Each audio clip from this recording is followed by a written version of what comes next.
আসসালামু আলাইকুম রহমতুল্লাহি ওয়া বারাকাতুহু।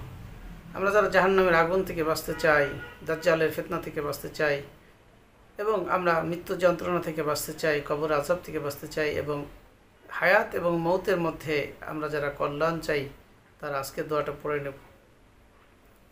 আসুন দোয়াটি পড়ে নেই। আল্লাহুম্মা ইন্নী আউযু বিকা মিন আযাবি জাহান্নাম ওয়া আউযু বিকা মিন আযাবিল কবর ওয়া আউযু বিকা মিনাল ফিতনাতিল মাসীহিদ দাজ্জাল ওয়া আউযু বিকা মিনাল মাহইয়া ওয়াল মামাত।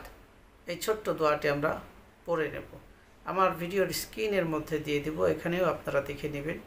এই আমলটি নিয়মিত আমরা করব এবং আল্লাহ তাআলার কাছে আমরা চাইব যে আল্লাহ আমাদেরকে জীবন মরণ সব কিছু যেন আপনার জন্য হয়। ইন্না সলাতি ওয়া নুসুকি ওয়া মাহইয়ায়া ওয়া মামাতি লিল্লাহি রাব্বিল আলামিন।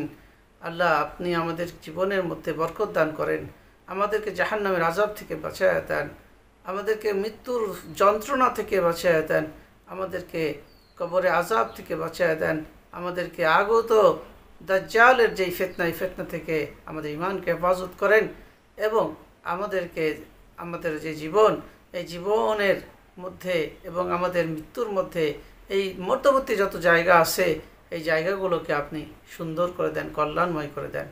এভাবে আমরা দোয়া করব, এই দোয়াটি পড়ব। যখন সুযোগ পাবো আমরা নামাজে পড়ে নেব এবং আল্লাহ তাআলার কাছে আশ্রয় চেয়ে নেব। আল্লাহ তাআলা আমাদের সকলকে এই মূল্যবান আমলটি করে দুনিয়া আখিরাতের কল্যাণ হাসিল করা তৌফিক আল্লাহ তাআলা আমাদেরকে দান করেন। আসসালামু আলাইকুম রহমতুল্লাহি ওয়া বারাকাতুহু।